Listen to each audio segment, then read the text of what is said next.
Hey guys, so here's an everyday home repair that many of you might have encountered.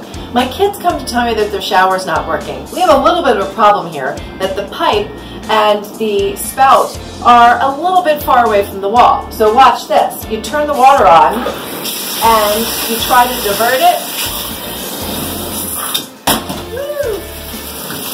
That's a bit of a problem now, isn't it?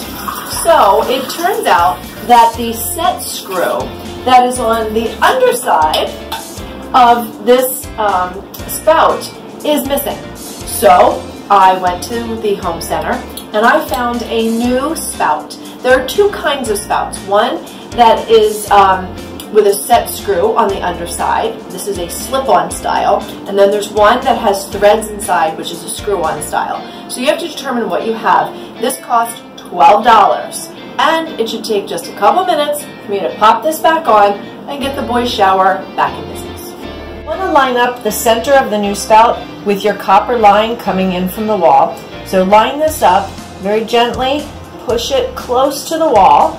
Then you'll see the set screw hole here. It comes with an Allen wrench that fits.